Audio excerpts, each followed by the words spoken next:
What's up, everybody? It's your boy DJ730, and I'm back with another one. And we doing it just like this, man. Today we're doing some more Larry Bird. I know y'all been seeing the other content I've been dropping. I've been trying to keep my YouTube going. And shout out to y'all see I'm at 1,000 subscribers. So shout out to everybody that's been subscribing to the channel, man. Let's keep it going. Let's get to 10K now. 10K is the next goal, y'all. 10K is the next goal. So for 10K, I'm gonna be giving away $100 Zelle or Apple Pay reward to the 10K follower. So if you the 10K follower, I will be sending you $100. So we're gonna get into it just like this. We're gonna get into this Larry Bird just like this. I ain't gonna keep y'all up too much longer. Make sure you subscribe to the channel. Make sure you get in comments and commentate. And also make sure you like this video all the way up. Let's go. What if I told you the greatest performance in NBA Finals history didn't involve a 50-point explosion, Prior to the steal, up to Gerald Henderson. but the most dominant game ever played ended with just 8 points on the stat sheet? Dang. I know for a fact you wouldn't believe me. Larry Bird on the move. And Larry Bird has just scored his first points of the second half. That's 7 for the game. But in Game 3 of the 1981 NBA Finals, with the series tied at 1 game apiece, Larry Bird is about to put on a masterclass versus the Houston Rockets that most people still don't understand 4 decades later. Okay. But the Houston Rockets did. I think Larry Bird can beat you even if he doesn't score a point on the basketball court. Who is This is the story of how Larry Bird proved that you don't need points to be the most dangerous player on the floor. That's Because Larry Bird wasn't just a player in the Celtics system. He was the system. And in Game 3, Bird's fingerprints were on every single possession, even when he wasn't shooting the ball. Bird up to Carr. And now, would you believe that you could be winning a playoff game like this and Bird only has 8 points? Yes.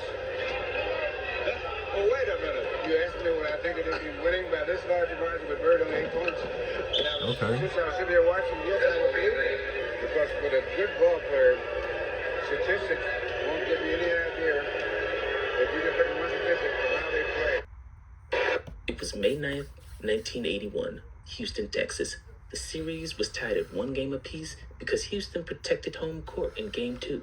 So Game 3 was the most important game of the series because it could swing the momentum of the series in either team's direction. It's all even as the Houston Rockets play host to the Boston Celtics.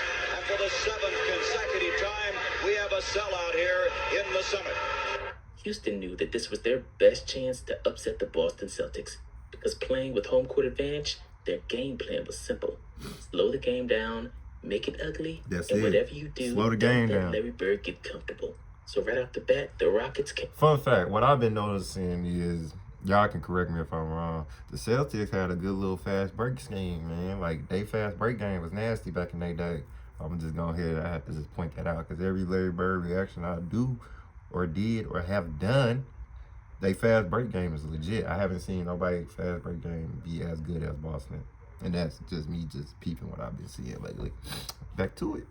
Out physical. And here is Larry Bird, who in the first 2 games has had 21 rebounds in each. And you can already see how physical this may be.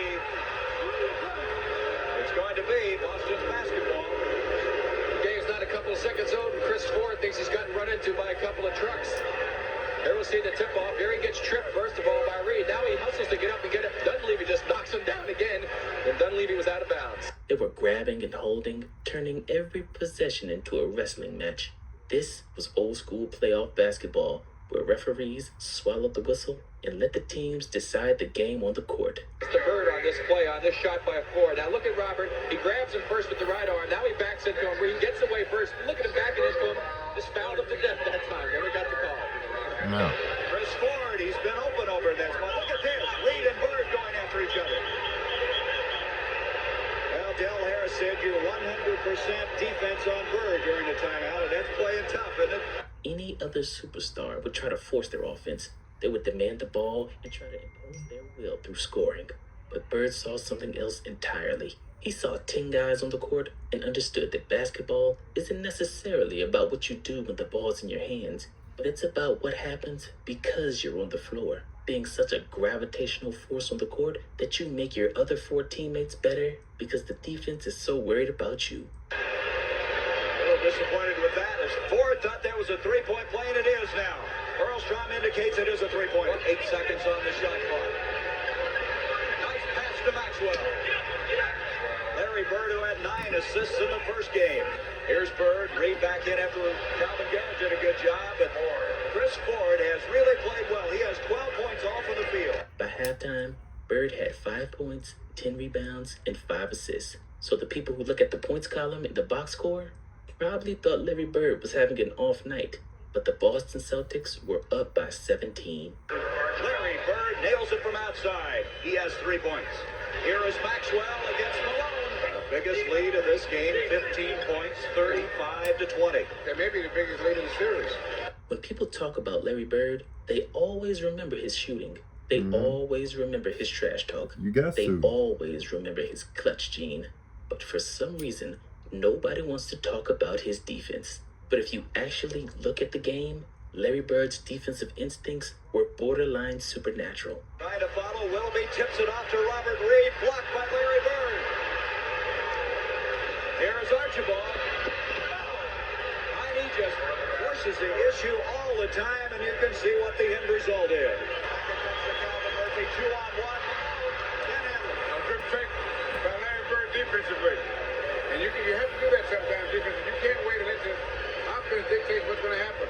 He made a fake at Murphy and then stepped back in the lane. And just enough to blur the vision of Moses Malone. Chris Ford on him, broke it up. Larry Bird with it. Now in the last game, Houston had only 10 turnovers. Already in this game, they have a total of 8. And there is Maxwell. Larry Bird ended game 3 with 5 steals. That's 5 steals in game 2 and 5 steals in game 3 in the NBA Finals, where Houston was deliberately trying to play slow and methodical. But here's what the stat sheet doesn't tell you. Bird wasn't just getting steals on lazy passes. He was literally reading the Rockets' offense before they ran it. He was in the passing lanes that shouldn't even exist. He was turning Houston's half-court sets into the Celtics' fast break offense before the Rockets even knew what happened. Shot on track again, where he had 27 points in the first game. Broken up, Bird with it. Another rebound for Bird. Here's Henderson. Rick Roby, it's 12 points now, the lead for Boston. In the first half, Bird is playing off his man, reading the entry pass. The second the ball leaves the guard's hands, Bird is already moving. At this point, it's not even a gamble. Bird comes up with another steal, finished by an easy layup on the other end. A stability factor on this basketball team, intended for Paulsers. Larry Bird coming up with a steal. Out to Tiny. Cedric Maxwell. In the second half, same thing. Houston tries to swing the ball around the perimeter, looking for an opening. Bird jumps the passing lane, takes it himself, and suddenly the Celtics are running in transition before Houston can even get back on defense. Henderson. Like I was saying, now before I let this play go, y'all, look at they fast break scheme. Like, watch this. Y'all ready? All right. There was Bird. He was waiting on it. Look at everybody already down the court. Come on, man. Come on, man. They fast break game was nasty, man. Archibald did not have the step on the defensive man, so that they couldn't throw the lob pass. So they had to bounce pass with a good backspace so it comes up just so you can handle it easy. That's the biggest lead of the game for Boston. Is it luck? Or is it a 6'9" forward with a 200 basketball IQ who read your tendencies, knew your personnel, and understood that defense is just offense in reverse? That's through the hands of Billy Pauls. Larry Bird on the move. And Larry Bird has just scored his first points of the second half. That's 7 for the game. The Houston Rockets center, Billy Pauls, who was nicknamed the Whopper in the 80s for his tough and gritty style of play, said it best after the game. I think Larry Bird can beat you even if he doesn't score a point on the basketball court. I know it sounds like Billy was being poetic, but he was being dead serious, because that's exactly what happened in Game 3. And those 7 points are no indication of the fine ball game he's played. Because with a good ball player, statistics won't give you any idea if you just look at one statistic for how they play. He's not doing things besides trying to score points. And this is what made Larry Bird different from every other superstar in basketball history. Most great players are great because of what they can do. But Larry Bird was great because of what he made possible for everyone else. The Celtics offense in 1981 ran through Bird, but it didn't rely on him to score. So when Larry Bird touched the ball on the wing, the entire defense had to account for him. Could he shoot? Obviously. Level. Here is Bird. Could he pass? Well, better than most point guards. Bird. Up to Carr. And out. Could he drive? Well, he wasn't fast, but he was strong and smart enough to get wherever he wanted on the basketball court. Larry Bird on the move. So what does a Houston Rockets defense do? They send help. They cheat towards him.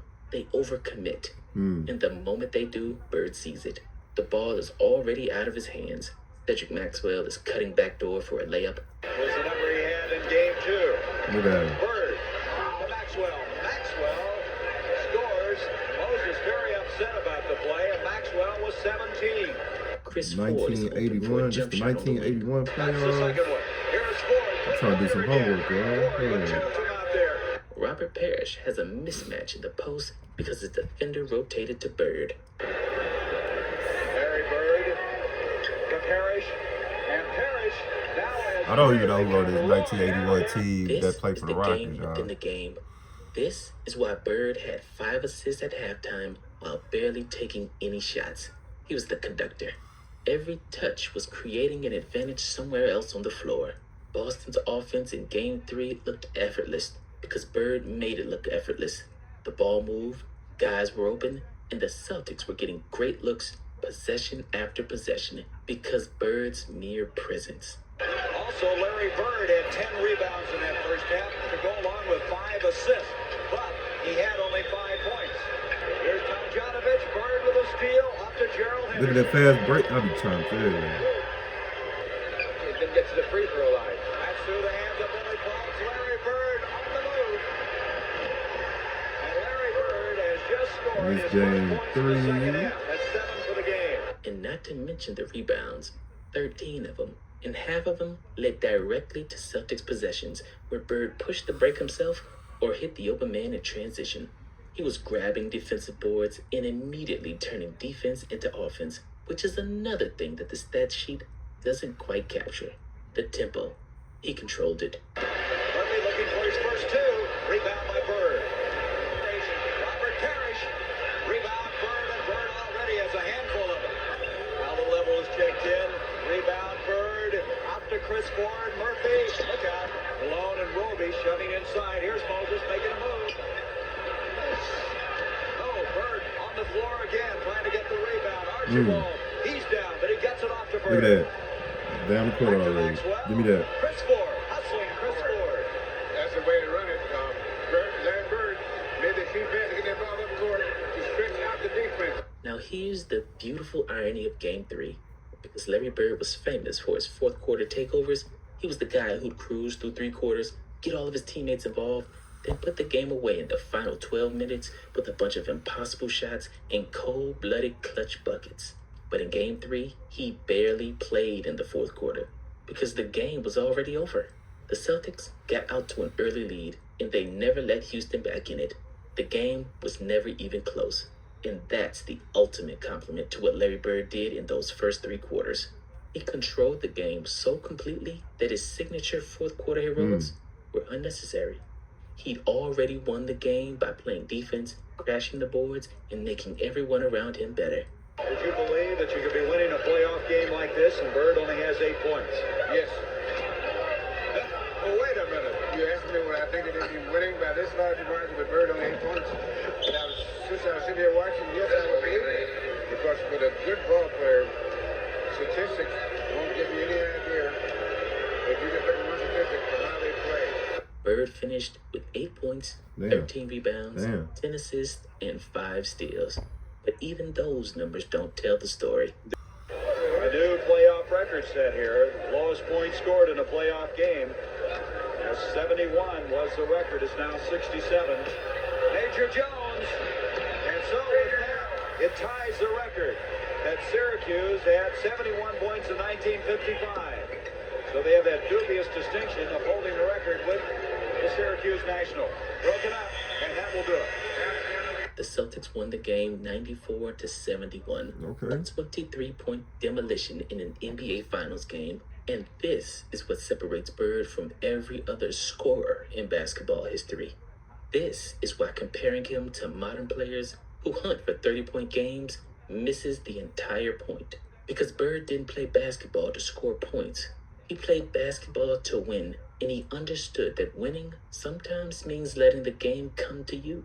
It means making the right play every single time, even when the right play is a simple pass to an open teammate. And there's the fine pass just out of the grasp of the Rocket Man, and he takes it and lays it in the basket. The Game Rocket 3 Man. is the perfect encapsulation of Larry Bird's greatness because it showcases everything that doesn't show up on a highlight reel. Those defensive reads, Calvin Murphy, 2-on-1. A good fake by Larry Bird defensively. the outlet passes, the hockey assists, the way he made Cedric Maxwell and Chris Ford look like all-stars, even That's though crazy. neither one of them ever made an all-star team in their entire life. Damn, Cedric Maxwell never made all Shoving star team. inside. Here's Moses making a move. Oh, Bird on the floor again, trying to get the rebound. Archibald, he's down, but he gets it off to Bird. Back to Maxwell. Chris Ford, hustling Chris Ford. That's the way to run it. Larry Bird made the team pass to get that ball up court to stretch out the defense. Houston came into Game 3 thinking that they could slow Bird down by playing physical and denying him the ball. And in a way, it kind of worked. He only scored 8 points, but he still destroyed them. He still controlled every single aspect of the game. He still made it impossible for Houston to execute their offense or get into any kind of rhythm. And he still made sure his teammates got easy looks while the Rockets had to fight for every inch. And that's the mark of a true system player. Except Bird wasn't playing in the system. He was the system. Damn. The offense ran through him, the defense keyed on him, and every possession was shaped by what he might do next. Would you believe that you could be winning a playoff game like this and Bird only has 8 points? Yes. Oh, wait a minute. You asked me what I think it is in winning by this large a margin with Bird on 8 points. Now, since I was sitting here watching, yes, I would believe it. Because with a good ball player, statistics won't give you any idea if you just look at one statistic from how they play.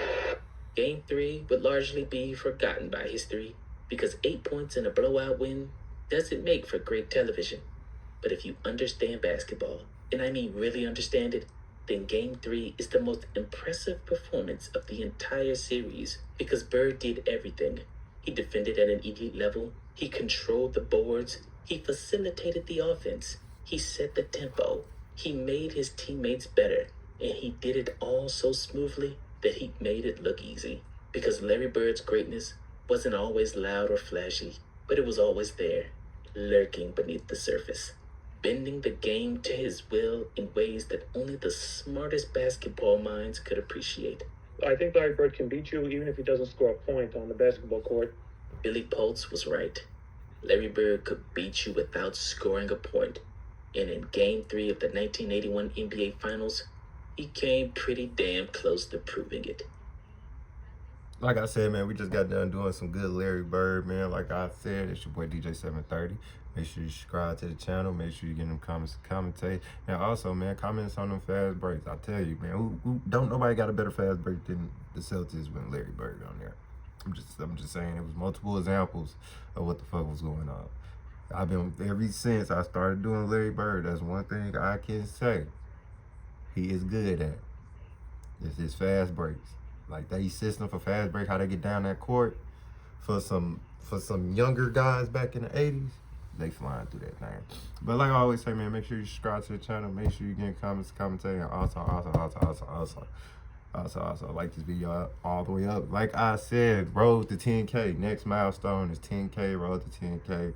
Like I said, man, whoever is the 10,000 follower or subscriber, I am gonna Zelle you or Apple Pay you. Go and do Cash App, $100. So like I said, man, we doing it just like this. It's your boy DJ730. I'm out.